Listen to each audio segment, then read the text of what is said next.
Dina mweni bana bo yo embolo kwama Dina mweni bana bo yo embolo kwama Tangu yifweni Doko bakota munganda Anga Ngakukine Yokiena baba ngume munu mwasi Yokiena baba ngume munu mwasi Kela kwenda paka kule munu mwasi Kela kwenda yakitose bekambela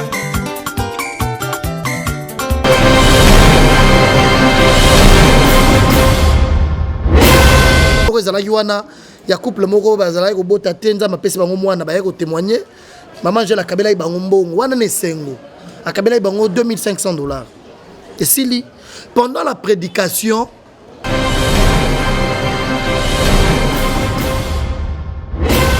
na ye asutuki maman Angèle otomboki boye likambo nini comme un père akoloba likambo mosusu ya moko mpe akotia eloko moko boseka papa biso azalaka bongo alobi yo maman Angèle otomboki boye azobambe mbongo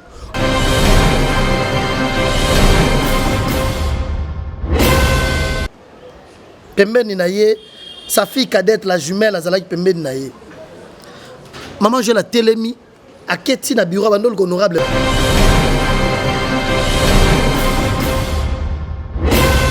s'est passé akoti na bureau akabeli honorable $100 ayebisi ye van pambolanga apesi mwana na ye $100 ayebisi van honorable van pambolanga abimi lisusu aye atali cadette na ye apesi pe $100 ayebisi bébé bénis-moi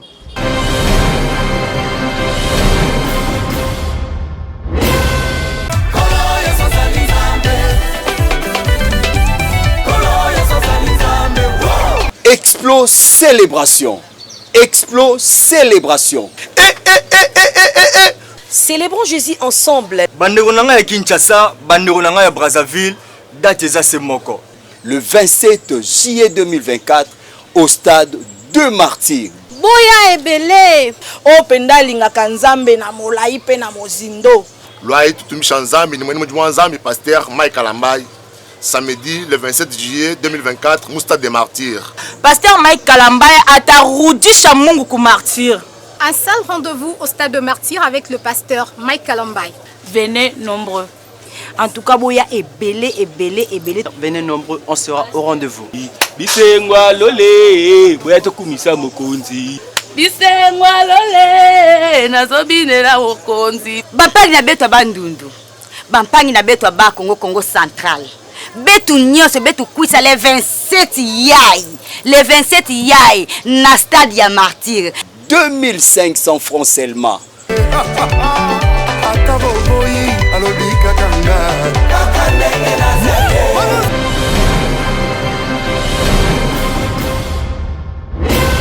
Eza pona kolakisa ke bango ba luba bango ba na mbongo ebele koleka ba pasteur.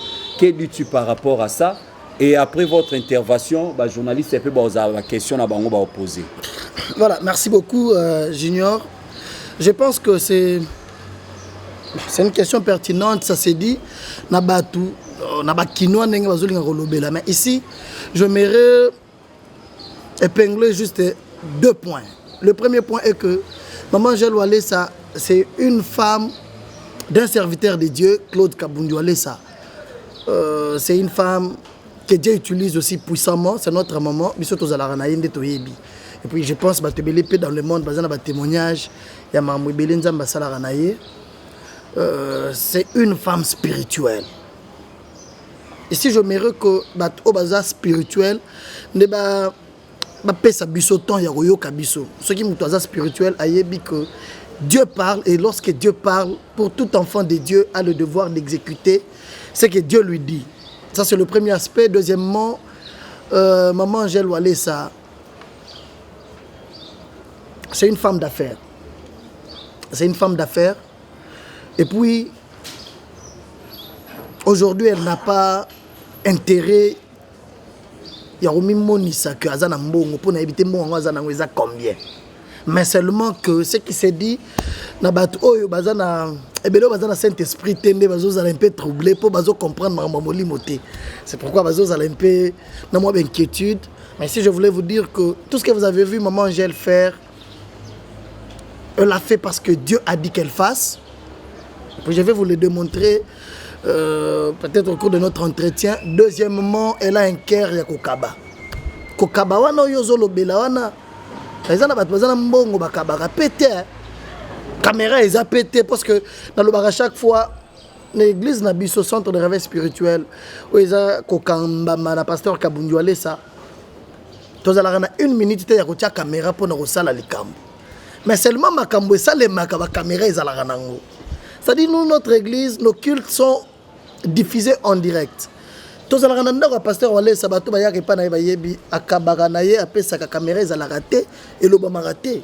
Si vous restez avec le pasteur Alessa ni avec sa femme, au vandi na bango ka journée moko na ndako na bango. Tu vas dire mais ça c'est un couple exceptionnel. Ici j'aimerais dire que pasteur Alessa ni maman na biso Angèle Alessa ceux qui ba kabela rabato eza tepo bazanango mais bazande na motema ya kokaba wana. Je pense que bolam o bango bazo sala nde batozo yoka ngo mabe. Je pense que je vais beaucoup parler peut-être par rapport aux questions héroïa parce que si na bandi ko lobanyon tout à l'heure là ba question aux alaté. Je vais laisser le temps. La question Nabino, c'est que je sais que Kokaba o moni maman Angèle a sali ce qui se passe et ça me a sali maka.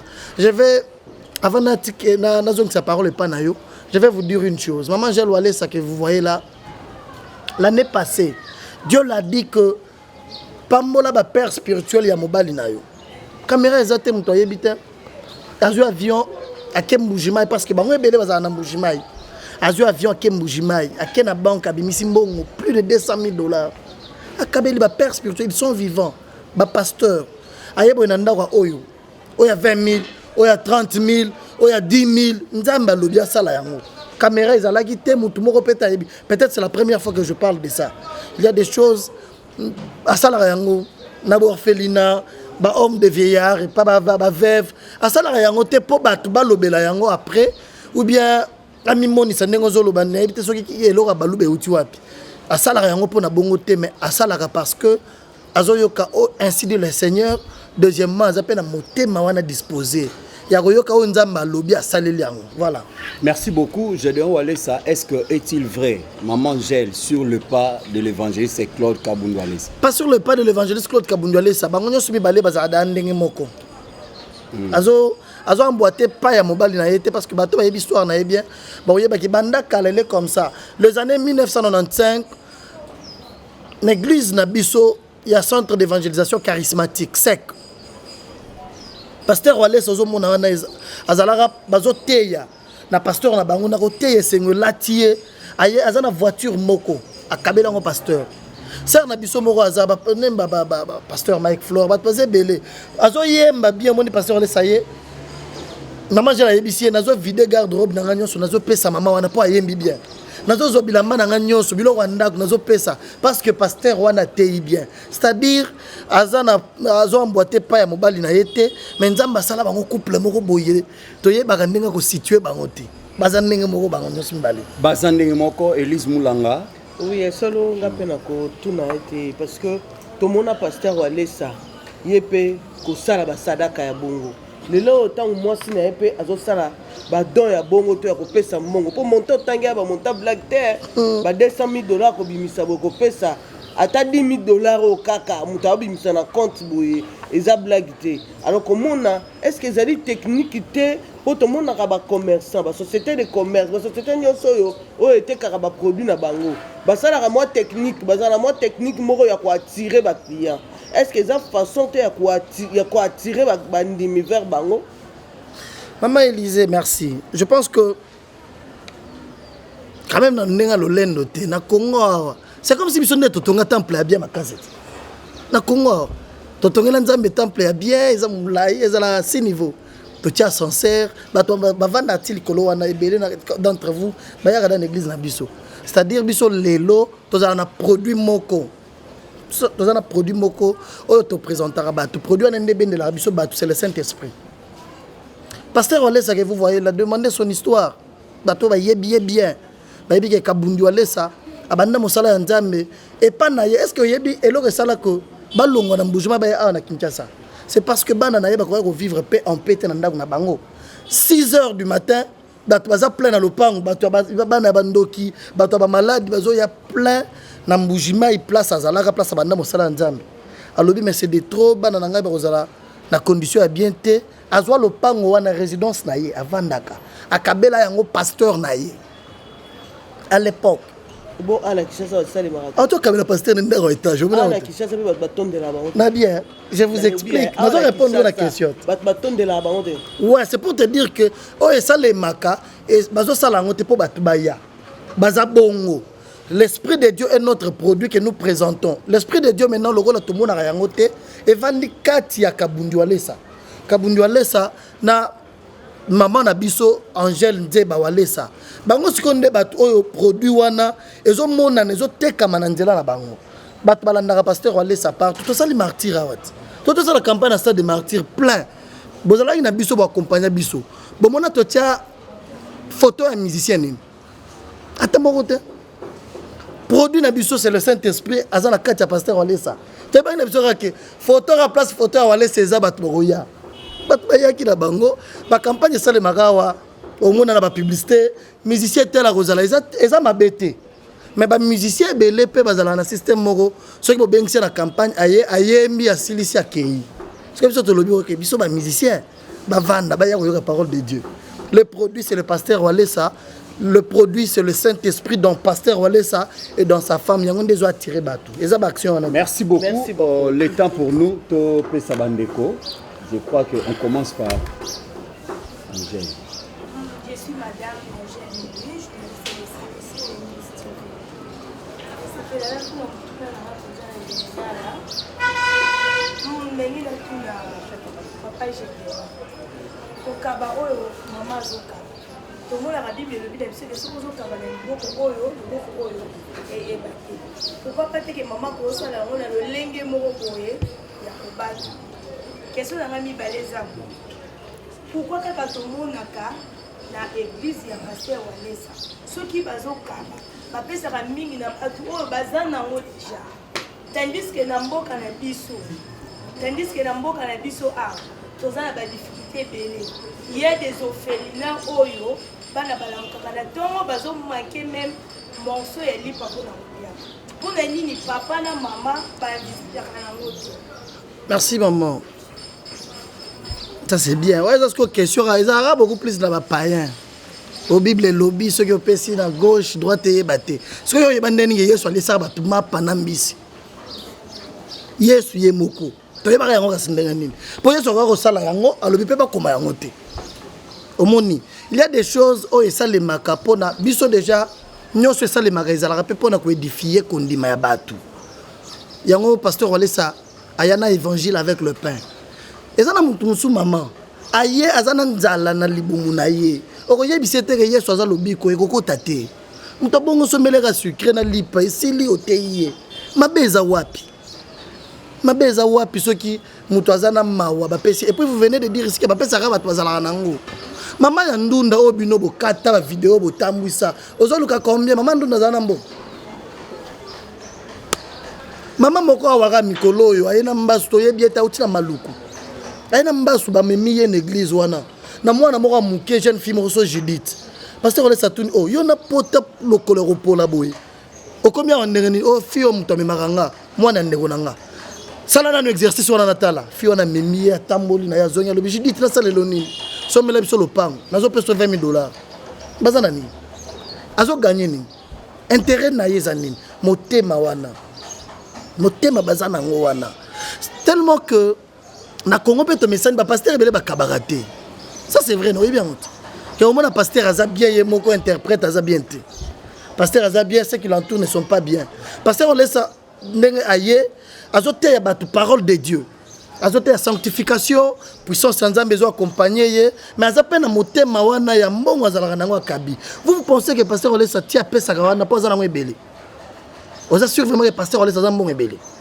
aza nango ebele te bazana motema wana ya kokaba pour ceux qui ezalaka mpona mbongo te RFA azala si akwei mpo banda osala babiloko les années 1990 toyeba koteke TikTok ekobimaka YouTube ekozalaka abanda osala yango nalobi akabela Pasteur na voiture na 95 akabela Pasteur Mike Flore voiture na si je ne m'abuse pas na 2004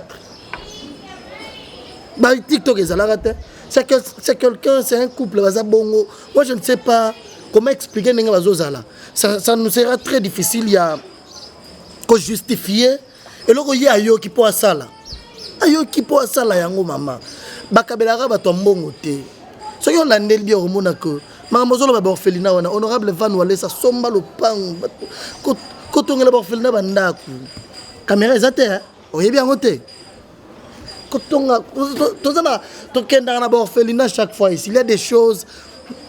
Donc, récemment en décembre maman Angèle akendaki na bahomme de vieillard moko akeya kabeli bango bilamba kabeli bango bamiliki akabeli bango bambongo eleka na télévision te motema wana baza bongo. Merci beaucoup.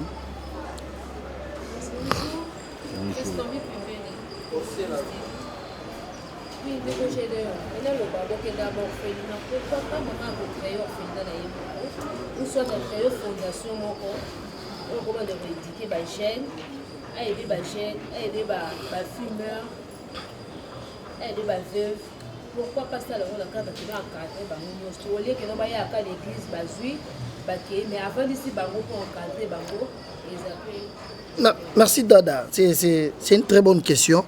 Je voulais te dire il faut ça l'orphelinat parce que bato bazo sala ou bien azana vocation wana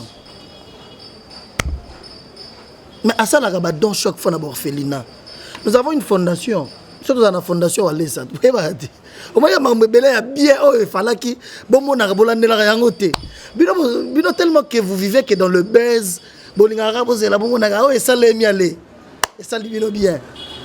dans des orphelinats chaque fois chaque année il y a des grands dons qui se font et le bamaraté caméra ils à la caté et puis basala yango te po bato bakoloba ki bakena na orphelinat ici j'avais dit premièrement n'exposer nanga que tozo ya maman j'ai la sala na côté spirituel il y a des choses il y a ayoki nzambe yebisi que pambola papa oyo aza en face na yo nzambe muto alobi ata papa ona zalaka na mbongo bi azalaka na ngote elle va faire ce que Dieu l'a dit de faire akosala yango pona bino bokomona pamboli muto wana mais or c'est Dieu qui a dit qu'elle fasse ça c'est juste ça. Quand on a l'orphelinat, c'est rien. Mais l'élo a quitté côté les magasins qui pour battre bazolo ba na ça l'orphelinat non. Elle fait ce que plusieurs d'ailleurs bazana l'orphelinat ba ça la raté. Quand ça l'orphelinat parce que éviter que battu belé pe ça l'orphelinat et comment pour intérêt na bango. À ça l'orphelinat zo c'est la badon et utara libanda batine la ba mbongo ba biloko bana na yeba ko vivre na biloko ba orphelin. Maintenant tout le monde a ça l'orphelinat mais avant d'aller à la moukia yo ki moté mais ça les passe lobi bon orphelin mo boy baza place tel abengi batu na ekora fu boza wapi boya bota camion moko batie ba loso batie biloko akei ko sala c'est parce que yo ki posa ko sala ngo ko sala te po batu baza na posa ya sala ngo non c'est une femme qui écoute le Saint-Esprit. Merci beaucoup Martin.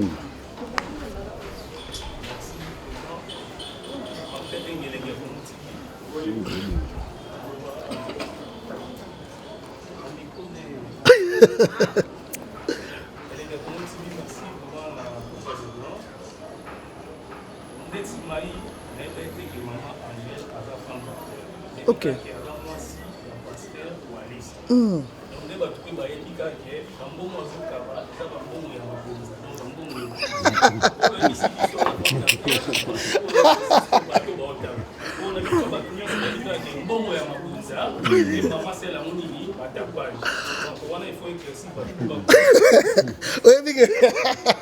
Est-ce que c'est question de ça? D'accord.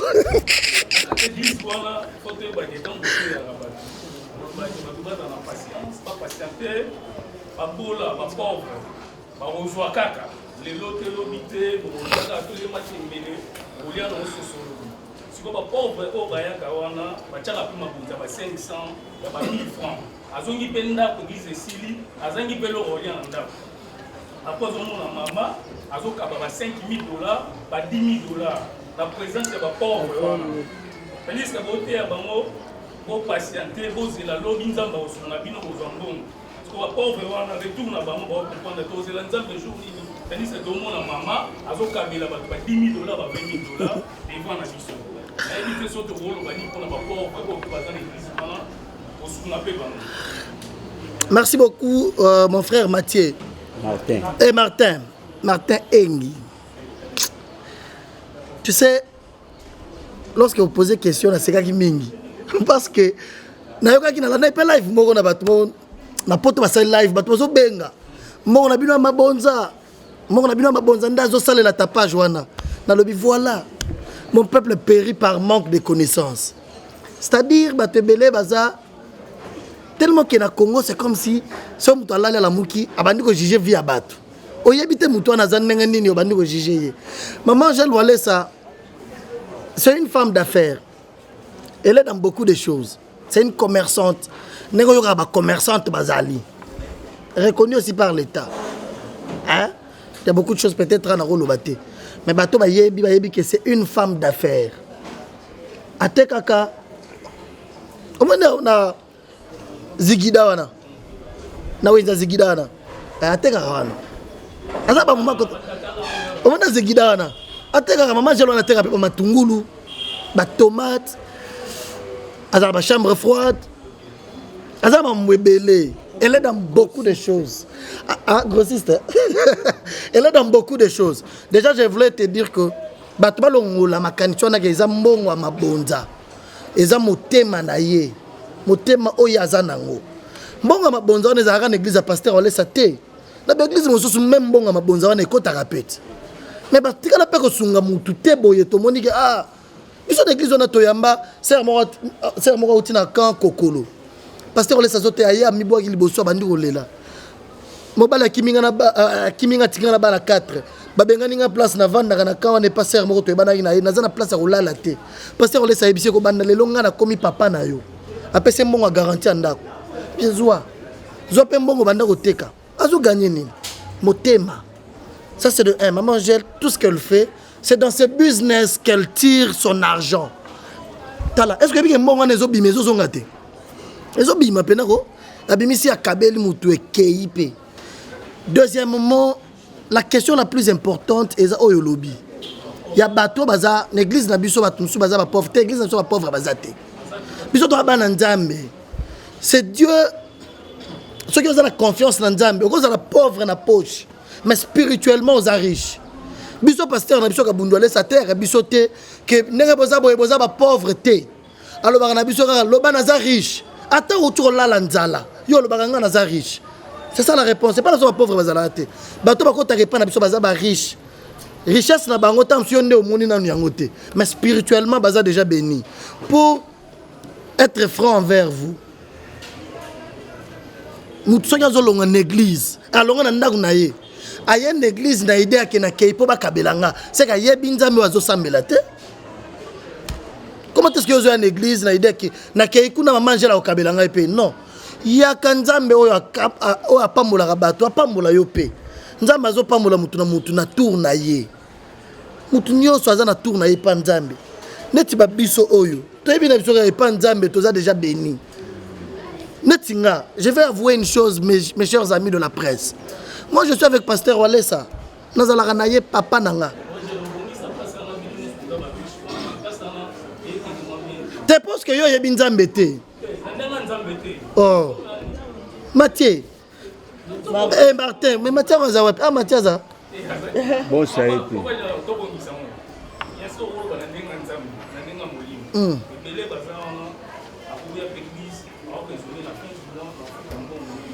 Ok.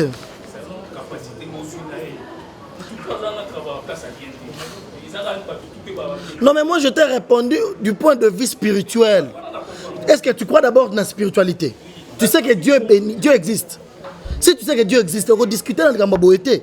Dieu existe. Ceux qui disent que c'est Dieu qui bénit. On ne peut jamais kobima na miso bato komibenga ba pauvre, non.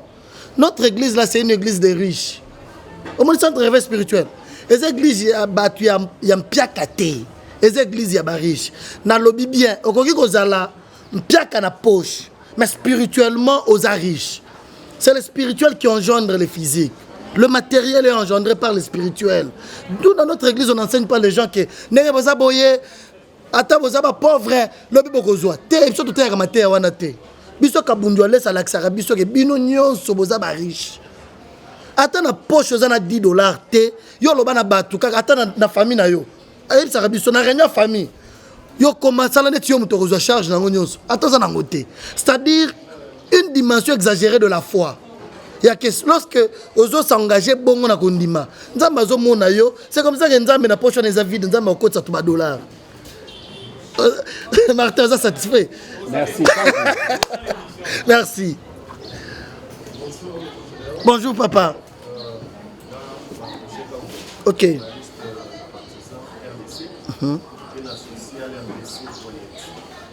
Alors, la question est mais la constat pour précision. Ouais. Tant que tout le monde a la vidéo, la tapage, $10,000, $20,000, na moka où ils ont la passe pour la RDC. Vous ne craignez pas que demain, vous allez sur la place, il y a beaucoup de l'église, pour mon toit, venir la scène, pour venir la micro, pour venir la machine, tant que vous avez la vidéo, on a le béni. L'obinga besoin na kina église wana na kutani na papa kabundi wale sato maman Angèle bakokabelanga $10,000 bakokabelanga $5,000 alors que mission primordiale de l'église est le salut qui n'a rien à voir avec tout ce qu'il y a dans nos poches et tout ça. Et puis pour nous répondre les soucis aujourd'hui maman Angèle a sa femme d'affaires. Bon, moi, je vais faire un page comme les gens le disent. Et nous, on va faire papa, quand vous allez s'appeler, vous va faire. Mais il y a une vidéo qui sont sur le monde, on a montré qui est nous parler. Parce que Bina, papa, quand vous allez s'allonger, panier à offrande, à vous sauver la banne. Et ce que vous avez dans la publication, dans les commentaires, dans le respect à taille, à offrande, il y a 500. Qu'est-ce que vous pouvez dire? Merci. Belle question, hein? C'est bien, hein? Voilà. Mon très cher ami, il y a partisan. Vous avez dit l'annonce encore comment? Mardoché. Ici, j'aimerais vous dire, nous avons la question, il y a Souka, Potea, Naoyami Balé. Au moni na vidéo pasteur wale sa azo zo offrande nyonso azo pesa bana wana. Tout est dans la logique normale. Ce qui yo Mardoché aucune église. Vous en avez 1000 francs na yo bien 2000 francs na yo. Au tien na panier.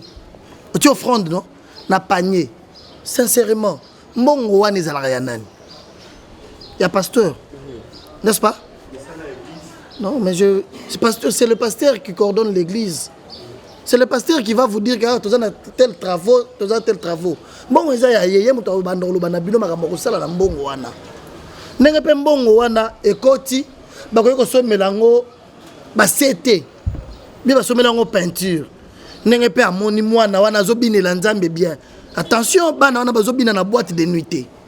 Bazobina na matanga te, bazobinela Jésus-Christ na église. Azu mbongo wana eza d'office ya ye. Mbongo wana eza na panier. Eza ya pasteur directement. Azu yango apesi bana wana parce que bana wana babandaki kobinela nzambe bien. Wana olobeli yango te. Yo moni kaka ke azu mbongo apesi bango. Mais pour le koyebisa bato awa te ke po bana wana babando binela nzambe yango apesi bango mbongo. Au moins le mal congolais. Les Congolais cherchent toujours là où il y a une erreur. Ou là où il y a la faute, pour attribuer la faute, mais le sait, oh ya motuya. Bana wana bazo binela nzambe. Est-ce que ndenge bana wana ba bineli nzambe bien? Et ça le pasteur ole sesengo. Azu mbongo, apesi bango. Asali mabe. Toka na logique à tapage. Bande konanga ba journaliste. Tapage ya mbongo.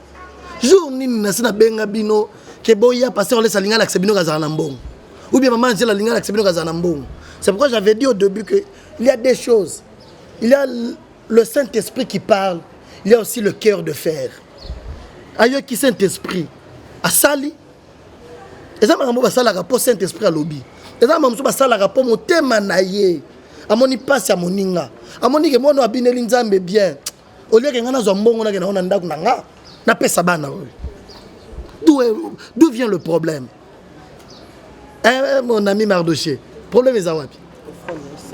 Merci. Merci beaucoup, amis internautes. Nous poursuivons. C'est toujours cette émission Face à la presse. Comme je disais tantôt, que cela est conçu par l'Association de presse en ligne du Congo. Appel quoi en sigle, nous poursuivons avec le jeu des questions-réponses. Merveille. Bonjour maman.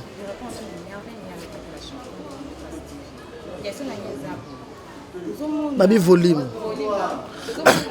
Maman Angèle, azokabula vraiment azopesa ba. Ngo ya ebele. Bato nsusu ba ko tuna nesa na bana ndako. On sait na mbongo eza machite. Ils ont des cas vraiment ebele. Pourquoi pas afongola mozito et sunga bato bana pe bazo traitement pe ba papa ba maman bazo traitement au félé. Ke akabula ngo. Ils ont les cas vraiment mais là to ba $2,000. Merci maman, merci maman. C'est-à-dire na Congo, bon voyez que c'est bon place il y a présidente de la République. Parce que même au Congo il faut ça manger la salango. Quand pour monde a kabeli batumbongo, mbala moko asala bopito bato ba nous soins gratuitement. Non. C'est bien réfléchi, mais peut-être vous avez mal attribué ça. Maman Angèle Walé ça akabara mbongo te. Akabara mbongo te chaque jour l'église. Nakamona moni bato bazo sala be mission na bime bola mukeli mamuze bana biso boya sala bino nini mamuze bana biso amati miniature na moni ye na ba TV na moni nazala ba liata 27 émissions na poto moi si wala ça asala bo pito. OK, est-ce que yebi maman Angèle wana sala makambo belé makasi na motema za nango koleka kutu ko sala hôpital wana à l'hôpital peut-être on a un projet à projet à l'hôpital pourquoi na projet na ye on moni mbongo apesa ki wana soki oyelobi okozwango te peut-être ndelo bozobosana. Elle nous avait expliqué le dimanche elle-même. Je vais parler sur ce qui s'était passé le dimanche. Même mobali na ye moko pasteur Walé ça y est bakité, il était surpris. Mobali na ye pasteur Walé ça azalaki surpris ya komona geste wana maman Angèle abandé ko sala. Ici je vais vous dire peut-être besoin kita ya royo katé lo salé maki. Pendant que pasteur Walé sazo teya. D'abord témoignage moko ezalaki wana ya couple moko bazalaki ko bota tenza mapesi bango mwana ba ko témoigner. Maman Angèle akabela bango mbongo wana ne sengo. Akabela bango $2,500. Et si pendant la prédication pasteur Walé sa moni maman Angèle aye liboso abandi ko bambe mbongo. Il y a un peu de surtout que maman Angèle comme un père à cause à côté de papa il la bongo alors maman Angèle otomoki boye azo bambe mbongo or ya ba quitté l'organisme maman Angèle azo sala la bongo nini après avandi pembeni na ye sa fille cadette la jumelle azalaki pembeni na ye maman Angèle a telemi a keti na bureau bandol honorable Van Azamouana ne Bosso. Ti à côté na katia bureau à mon honorable Van pendant que le culte s'est passé. À côté na bureau à kabelo honorable Van $100. A yebisiye Van Pambolanga. Après 6 mois na ye $100. Et c'est Van honorable Van Pambolanga. Abimi de ce soir tali cadette na ye. Après c'est $100. A yebisiye bébé bénis-moi. Après a telemi abandi ko pesa mbongo en église.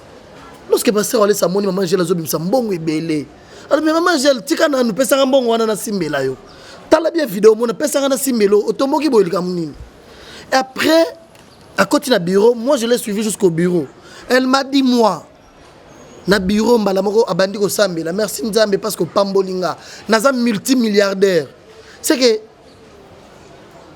on comprend qu'il y a eu une vision. Hier pendant que culte zo salema à mon vision à mon ange moko pembeni na ye azo sopele mbongo. po bato baza spiritualité bato bazolinga bakota na babese. C'était ça le problème. Non, j'ai fini mon ami. Maman Angèle amoni ange moko aza pembeni na ye azosopele mbongo ebele na mbongo. Comme j'ai répondu à Martin que d'abord la bénédiction doit être spirituelle. Amoni mbongo ebele ayoki siko ange wana azoyebisa ye pambola ndako na yo. C'est comme ça qu'elle a compris na pambola moi po bana nenyo so baza wate bamso baza libanda bamso baza mais l'église bango so baza la gité. Elle a dit lokola bana na nga nyonso baza awate, je bénis le premier, je bénis aussi la cadette. Ake pambola van aya pamboli pe cadette abanda mbongo bongo aya a pamboli mobali na ye. Lorsque abandi ko pesa pasteur ole sambongo soki otali video no mona akiti na makolo na ya simbie na makolo ye pasteur ole sa yebite asimbi azo sambela azo lingande mobali na ye pe apambola ye parce que je bien dit c'est une femme d'affaires. Elle avait une vision bazo sopele mbongo spirituellement amoni mbongo oyo bazo sopele zebele ko leko na sac. Le secret d'être béni dans la vie c'est lorsque tu donnes. Ce qui au pesinde ozwa o ba pesa kezalaka matériel o bazwa kezalaka spirituel bato ba yebi mamanza mende ba yebi que si tu donnes l'argent tu donnes le monde tu donnes quelque chose de bien que a on a pesa papa molanga il suffit que muto pesa bi misel le même papa wa botio et ça le marateur ba futio salaire no el bosso oyo pesi papa na yo apamboli yo yango maman j'ai la sala kibongo lorsque a otiko pesa pasteur ole sana bana na ye avandi ayoki lisusu Saint-Esprit ezo yebisa ye pambola pe bato baza pembeni na yo abandi ko pesa bango pesa bato baza sima tala bien la vidéo na omona ke ezo pesa mutu nyonso te tala bien omona ko azo tala yo ti apesi apesi pourquoi parce qu'elle était en contact avec l'esprit de Dieu. Oui, c'est ce qui a créé de baise. J'ai vu bato bazo lo batala zo kabambongo akange longi baza bayebite bayebi logote. Non, j'arrive maintenant là. Lorsque à Célici à télé une église abandi ko sala lokola la pasteur ole sayeba kité ce qui se passait à Katsakie alors ba kitika ba memaki na bureau et sili oyo esalemi na ndako oyo esalemaki na ndako eza namona ndeko na bino moko ya azape na pelko azape journaliste sur YouTube boy namona ki ayaki na ndako comment ne TK bayaki na ndako na Herman Kassongo. Oui. Herman bazali une église, bazali un culte. Après culte, Koraf. Petit nabiso tozala na ye, azala na TikTok na ye, batwala na gaming. Ouais. Koraf. Azala ki en contact na Herman. Herman asenga ki ye banda salaka, na ete bato batala ba direct na ba maramna lobaka. Chaque fois azwa exemple ya maman Angèle Walesa, abwaka ka ye bakutana te ba monana te. C'est comme ça lorsqu'aza yé Koraf a betel maman lisolo quand on est yo peko zalozo ça l'émission na yo on le va répéter très bien na ye moko boye c'est que junior azane en contact ah bien maman sœur moko le bara bien na yo azali banda mais aza walinga ya kopeso mbote et ça les marana batunyo même na ba musicien ba ezalaga normal lorsque ba memi Herman na ndaku maman lobi ah abwaka kanga chaque fois yaka na ye kasi apesa ngambote ba memi na ndaku. Lorsque ba memia na ndaku ye Herman maman balier nete so bato taliba maman Angèle a sali honneur balier na mesa ayambie bien alinya kende quand ndenge za la alinya pese moi enveloppe ye a souhaité na tiktoker na ye ayaki na ye Koraf aza bien ba influenceur te aza na beloko ne aza influenceur yé pour na ye azo sala ba vidéo na ye aza mwana ndaku a souhaité sala vidéo na ye na ndaku na maman na ye azo kabele mbongo poso ta vidéo na ye pe ba kabele mbongo maman na ye alinga kabele mbongo pa lo mama ye azo sala pour na TikTok na ye ndenge bino bato sala la TikTok boyebi ba maman sala ra bien c'est pas que maman Angèle a revendre le baboya na pesa na pesa exemple a bimisa ba plus de $200,000 a ke kabela ba pasteur caméra za la guitare on est un sentiment il y a mwana na ye aza influenceur azo sala vidéo na star ya star nde asengi maman mongo na ngai bo pesa ngai yango boye comme ça bato bamona alinga alexa bato que omona manger na boire à chaque fois aya ninga na ndaku na ye akabelenga pe mbongo c'était ça. Merci beaucoup, nous poursuivons toujours avec des questions. Bon, Vous comprenez que nous avons des femmes, nous avons des hommes. Vous comprenez. Merci beaucoup. Papa, la chose est bonjour. Bonjour. Maman n'a pas de la maïs. Pour le biscuit, mingi na la maïs. Tout n'a question. Dans la vie, nous laissons bon nombre chroniqueuses et avis du public. Voilà. Motu na ngai et ya nomoko pesa ki awa tant balobi ke maman ndena kabela ka batu mbongo na sima na caméra po anita o kabango te ndenge yeso sala ki tu et tout pesa ki ya lobi ke ya sala yeso sala ka pe bikamo batu bamona ka mais bikamo nkolo zaka ke asali mo bikamo pe moto ke na témoignage nde batu bako ya na témoignage ezalite na sima caméra eloko nini yai ko pousser maman na biso ako sala ka bambongo ndako kabaka moko sia moninga wala azali na bato apesa ka wana sibla bango te. Merci. Je venais de dire tout à l'heure là que ce qui s'était passé autrefois dans la vidéo où ils ont circulé, maman Angèle était commandée par l'Esprit de Dieu. L'Esprit de Dieu a l'accès, ça la boye.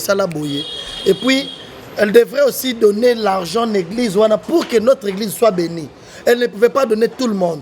Il y a un Pesaki, parce qu'elle a été commandée par l'Esprit de Dieu. C'est ça. Deuxièmement, on va cibler Batu. Est-ce que vous avez dit que nous avons ciblé Lelo? Mais Nandela, il y a papa Oyo, à Pambolio. C'est-à-dire, Batu va cibler pas maman Angèle ou bien pas pasteur Olesate. Batu va cibler pas Nzambe Yemoko. N'est pas Mola, pas Moutouana. Jour où on a rappelé que Koyo Kata diarrhée et prière. C'est-à-dire, Dieu est déjà dans sa divinité. Ayebi na ye que maman Élisée na 15h30 na routine de la ye junior moko boy na nzela place à hôtel ma poisson ba carburant junior on a roya na moi $2000 ako kabela ye nzamba zo préparer makambo na ye ezate maman j'ai la cible à batute mais ko cible batute ça le en église na biso pasteur wala sa pe azala na batu mosusu azo ciblé chaque jour azo mona yoga oya prière tant susu olatika chemise moko boy mona kana chemise on chaque fois. Ah frère, chaque fois, on a boy. Je vais dans ce Sabino Mouké. Il y a quelques jours, je changé qui quand même, tu as sécurité dans le eh bah frère, on a besoin d'église kaka. Donc on a besoin de Mardoché à Jessica. Batie wana vandi. Si on te vend pasteur laisse la véranda, zo tinda ye. Après que ben yo yaka. Yo banda ozawa nazo mona kana trigo na yo nzela nzela. Ozana bilamba te. Hein? Wana zo tuna ye. Habité papa le bio après accueil habité ngata la mono azo sakana wa bato minene bazo yena ndako nazo mona kana tricot chaque jour et 8 ans te caméra za la guité beta tout hotel là yo mona que on dit maté c'est-à-dire motema wana za nango ya moni amona zepa nanga mais nazo mona bien ta ciblé ye l'église na biso ba ciblé ba tout mona batali mutu moko be frère azo yemba bien yaka. Nani a la boutique d'habillement, il y a un là frère, ba ciblé. Et là, tu as souvent des assunzambete. Et comme bolingo pasteur azanango. Maman moko, na été sur hôtel, boye histoire wana zana ngiringira. Aya église, pas si tout ça pasteur laisse baigner maman yaka. Au sala ni na vie. Azumbo quand ngo olobaki ka mbongo a panier, a pesier, a tournier, ozana posa au sala nini. Maman a une pour te belle pas vision te ndenge ko alobaki ke bo risquer bo ton des églises pamba bazo ya ça bato na vision te moto na vision ka sona comme ba pesinga $500 a sepeli mais bato na vision te ngoyo ka ceux qui pasteur laisse tourni mutu na sala lo nini bato bazanga réponse or ya zo linga sala ka monene mais mutu aza bloqué na ça maman wana oko sala nini ceux qui ozimbongo lelo maman répondre na obanda koteka fufu na coin c'est que bi maman. Après, maman a changé. Té. Non, bah, nous faisons la ballon. Pasteur, on laisse lever le otazo, c'est kaka. Après, tout n'y est maman. Au même moment, il y a Chine, Dubaï, ils ont bloqué. Bato abajance baza na église bo facilité maman bo sala le passeport. Bato ba kenda na Chine. Bozala na mama oyo. Église to sanctionner mama oyo mbongo to pesa ye abanda ko kende Chine. Mama wana bazo yebisa bongo parce que on sakeno lia na ndako na ye na bumbu na ngiringiri boye na so na vini mosamba à l'époque. Mama wana za na place à rolala te. Aza na fufu ko lia te mais nzamba sibla ki ye. Na zela pasteur wale ça. Vie changer ba yebisa église et puis pasteur na biso lobaka. Ce que lingo pambola mutu pambola selon bozui na yo. Aux yeux enveloppe ce que za mutu zala na $100,000 au retire jamais mutu $5. Au tient payer mutu à moins 500 moi ça bambongo wana nyonso basangisaka bongo bakabeli mutu akei vie échanger wana nzambe a ciblé. Oui, Hans.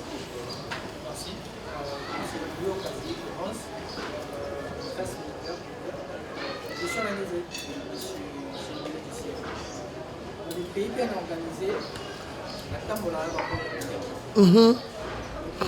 serment femme et serment de Dieu. La table là, les salons 5 payés d'abord. Donc si je comprends bien, la table là, déjà que dans les Zawana, tu vas avec un conseiller après mon lieu. C'est ça, parce que nous, je vais dire, je dois lier dans la moto. Donc, million de moi. Là, ça là, va faire. Juste à présent, on va faire en autre. Il faut quand même que quelqu'un peu le pays n'a pas de culture, même pas même le chapin. On a des difficultés. Comment quelqu'un qui prend les matinous, le Nasida, a comme un bon et que Léwana. Pourquoi pas? Pour le banana, on soit dans un car on va produire et amour. Mais production, le pays n'a pas chez Zaki. Bon, moi, les résultats. Ah, yo za posa sur Sambongo. Nena na ni mutu moko c'est mon apota lobby. Botala bien na sac wana mbongo ezati azala porte-monnaie magique. Nabi les Congolais sont experts. Écoutez mon ami. Siko bando bango bazo bota. Ba traiter ka se papa na bango banani. Yo ke biso kaka neto ko zangisa. Oh, yo ko zala ndingo za wana. Okenda église chaque jour. Ozo sambela makasi. Mais ozo tambola mabe na miso nzambe na niveau impossible. Mais bango wana ka ndenge baza wana ami pesa discipline moko po passer on laisse moment yebisa biso de tibanga muka so ek tolobela ngo soute. Alors bageze biloko moko primaire que un pasteur akoki jamais kolobela mangambwa sanctification. Po ezana batu soupe na vie asambela gate. Mais ça la kindumba te. Boto na be baza. Asambela gate mais po na yeka kabima na mwasi. Azo mona ngone tazo kokate. Basi soupe baza bongo. Asambela gate mais po abimaka na mobali. Pasteur ate yete. Ba pekisi na Bible te. Mais nzoto na yemora lobi, nazo pesa nzoto na nga valeur. Nako bimana mutu soki na lingiete. Tu vois? C'est-à-dire wera fallier les autres, ce ne sont pas des démons. Baza ba parents na ba famille na bango balia ka bambongo na bango bazo espérer pe bango. Tant yo retraité bango lokola pasteur Mike Kalamba ya sali péché pour bengisi bango. Siko Yesu yemora lobaka ya yela bato masumu. Yesu yela biso to ndimela yete. C'est pourquoi il a dit dans Matthieu 28, 19, allez, faites de tous les disciples, de toutes les nations mes disciples. C'est-à-dire, biso ba oto ndimelié. Tokende kasi. Toke sola ba wera. No wera déjà sambela wera za papa moko bien na bien. Aza muto nzambe na niveau ya likolo. Neti tala papi kakol. Arataka prière très bien. Tozana mwana na liboso kuna Meshak. C'est parmi nos musiciens principaux. Meshak ceux qui est honorable va nazate tola la rapongi. Mais chaque mois na kakol. Mais ceux qui t'ont rejeté à papa na ye. Ceux qui t'ont boya ke kakol. Obeta musique à mokili. Tam sou to ebakte na ndaku na ye. Moi na ye. Mais chaque là c'est un serviteur de Dieu. A modérer na ba culte na biso. Mais chaque mois na kakol. C'est-à-dire na bandaku na bango wana Dieu peut susciter quelqu'un demain il devient grand homme de Dieu. On ne doit pas les rejeter. Merci maman. Beaucoup. La question, il y a ma question, il y a ma question à bureau. Il y a ma question bien préparée à Pelco. Merci Sarah. Mais il y a un c'est ça problème, c'est ça question à Mouké. Hein maman? Merci beaucoup. Je réponds au nom de Sarah Lévy d'Akobo, journaliste du magazine République qui passe à Solid Télévision. Question à Souka. Gédéon. Question à Souka. En vous écoutant parler premier titre de l'introduction, vous avez dit que vous êtes parmi les premières églises qui ont construit une église de 6 niveaux. Une très belle église où tout le monde arrive. La Bible nous dit Dieu n'est pas dans la foule, Dieu est là où il y a le Saint-Esprit. Bien joué. Ma deuxième question. Quand vous avez répondu à la question pour la guerre de l'Est et pour les soldats, est-ce que Maman Angèle a déjà proposé le gouvernement congolais de payer des arriérés des soldats et que le gouvernement congolais a refusé? Il y a un homme d'affaires en Afrique, je vais vous donner la référence même demain. Ouais. Dans ces pays-là, le gouvernement avait les 5 ans ou 6 ans des arriérés de soldats. Ok. Cet homme d'affaires, il a payé pour le gouvernement. Est-ce que Maman Wallace a déjà a déjà proposé le gouvernement que le gouvernement a refusé. Merci maman. Déjà, pour le temple, on l'a bien. On a dit que David azana likanisa kotonga nzambe temple mais yete muto atongaka yango. Mwana na ye Salomon. Yango nzambe adotaka Salomon sagesse mutu moko te na mokili azana yango. Parce que Salomon atongela nzambe temple. C'est comme ça kotonga nzambe temple ezali sumu. Non, c'est pas du tout. C'est comme si vous faites la concurrence entre d'autres. Biso maman nzambe to ça la concurrence te. Parce que ceux qui aiment ma concurrent, tu vois maman. On va manger biso ça la concurrence te. Biso yo surtout ça le maître moko qui est Jésus-Christ. Chacun a ses dons selon nzambe nenga lingo pesa yi. Ozomona. Tu es dans la concurrence te. Je voulais seulement te dire que na camérange. Je voulais seulement te dire que nazala nesengo ya komona pasteur na biso. Autam Bujimai. Aya na Kinshasa bandi mosala ya nzambe. Akuti bato ebele basalelaka nzambe ebele babandi kotonga batemple bamosusu batiki bamosusu bakweya bamosusu Saint-Esprit akima mais ya biso alobi avant natonga ndako nanga kolala na banda na kotongela nzambe mama na Kinshasa oyo ayeboye po omona ti masolo tobetaka ya stade martyr wana certainement bapasteur ebele basala bacampagne ya stade martyr wana bapasteur ebele bazana bandimi ebele nsima na bango mais ebele mpe bagéra Saint-Esprit bien te Saint-Esprit, pasteur, on laisse chaque fois que Aza logo la ndeke. Ceux qui ont protégé ndeke na yote à Pumbwa. À Kim, on retire la gana makele le bile. Mais aussi longtemps que biso te protéger nanu ndeke wana tika to tongele temple. Na kumisaka nzambe puis nazala na fier ya kolobako. Pasteur, on laisse ça. Aya bandi église na Kinshasa. Atie pas boye. Akuta batu boye. A sauter bango. Ayeti annoncé dans sa campagne à stade de martyrs bato bando seka wale ça aya zalo yengi azo samria lobina ko ken église ya muto atamorote si c'est Dieu qui m'a dit de faire que Dieu là nous assiste tozaka na presse la bino ne ba accompagner biso na presse ka pamba asala tourner na ba assemblée na ye or na Kinshasa o ba campagne sur na stade de martyrs bozo na tenir pasteur Mike nenga zo saba to migolo o monite azo sensibiliser partout. Même l'église, il fallait pas passer bon. C'est-à-dire, pendant que ça la pleine à martyr, il faut sensibilisation à ma case. Mais pasteur, on laisse à se concentrer. Alors, si c'est Dieu qui m'a dit de faire, je vais le faire. Il a fait seul, avec le Saint-Esprit, nous, ses enfants, ensemble avec la presse qui l'avait accompagné, nous avons réussi à retourner ce stade de martyr Rwanda. Et puis la nuit, il s'est maté, veillez, le 11 août 2023. Déjà, le 11 août, c'est l'anniversaire. Merci beaucoup, amis internautes. Nous sommes arrivés... Non, question est, maman Angèle Azali, Namboka Oyo Azagara, simple citoyenne comme vous. Nasilisa nanu. Omoni makambo ebele sale makapona est na biso. Bato bazo sala nazo senga bango ba continuer ko sala. Mais ne pensez pas que maman Angèle Walesa c'est ça son devoir, non. Le devoir de maman Angèle Walesa c'est de prendre soin de son mari Claude Kabundi Walesa. Mobile na yebi la maison la propre, mobile na la bonne santé, mobile na yali a bien, nde rôle na ye. Ba maman ba moni salemi une église, eza makambo ya Saint-Esprit a simbié, a sali et puis esili. Ceux qui Saint-Esprit a simbié les sous, je vous assure. À retenir compte de ya YouTube na bino. À retenir compte de ya TikTok na live na bino. Ceux qui Saint-Esprit a touché les sous sala likambo, a sala yango parce que c'est une femme qui écoute le Saint-Esprit. C'est une femme qui a un grand cœur, qui soutient. Merci beaucoup. Merci. Kokaba, nous sommes arrivés à la fin. Elle a un grand cœur. Je parlais de que c'est une femme qui a un grand cœur. C'est dans le grand cœur Ndazo Kaba. On a totalisé 1 heure du temps donc. Merci beaucoup. Madame Elise, un mot par rapport à Potocité. Non, qui nous de collaboration générale lobby. Vraiment merci beaucoup pour notre éclaircissement parce que tu as se poser ma question belé. Toyoki Onyo lobby. J'espère que tu as eu quand même ma réponse dans ma question na bango bandaki ko se poser et Tolobi non merci. Merci pour nous répondre positivement à l'invitation d'Abisso. Loba na mama pe merci pour être il y a solo toyo soki toyoki oza lokola toyoki ye yango wana tobi mpe na mama merci na bao balandi biso mais boyaka mpe prière tokoya papa te boyaka prière l'esprit ya mbongo te merci beaucoup ndeko Gédéon.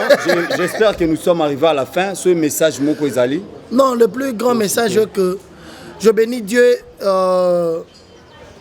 ya kozala nanu kana pasteur walesa na mama Angèle walesa wana c'est un don pour ce Congo c'est un don bato bazotala biso batebele bayebi makambo nzambe asalaka na ye ici je voulais seulement mettre les points sur les yeux par rapport ya makambo ebele quand même c'est mon rôle lorsqu'on parle chaque fois maman Angèle j'avais dit oui il faut tolakisa bato bayeba que maman Angèle walesa wana ndenge aza wana chaque fois que Dieu parle pour asala likambo asalaka yango et pour vous dire que asalaka te po bamonaki azosala mais asalaka po nzambe ayebisi ye asala depuis asalaka po aza na motema ya kosala. Merci à l'évangéliste Claude Kabundu Alessa pour la confiance, merci à maman Angèle, merci à vous la presse de nous avoir accompagnés chaque fois. Je voulais aussi vous demander une chose, chaque fois na bobenga ngai kaka soki ba makambo ezosala ba baise netu ekreaka ba problème ezande bobenginga. Mais chaque fois awa nzamba azosala makambo minene, il y a des grands témoignages. Na mona kabino boyaka teke topa awa nga bengi bino awa nga bengi bino boyeba te mais oyebi ndenge mama kabelo akabola imbo. Il y a des grandes choses et ça les mara chaque fois tout ça la large diffusion ya makambo nzamba azosala c'est plus important que rester na babilo éphémère. Encore une fois de plus, merci na presse. Bande réunion sur la télévision de partout dans le monde. Nzamba pambola bino na linga to solo là to éclaircir sur ce qui se disent sur ba mambo bomoni salemi avec notre maman Angèle Walesa. Allez, je vous aime beaucoup. Merci beaucoup amis internautes, ça n'est fini pour aujourd'hui. C'était l'émission Face à la presse conçue par le professionnel de médias en ligne.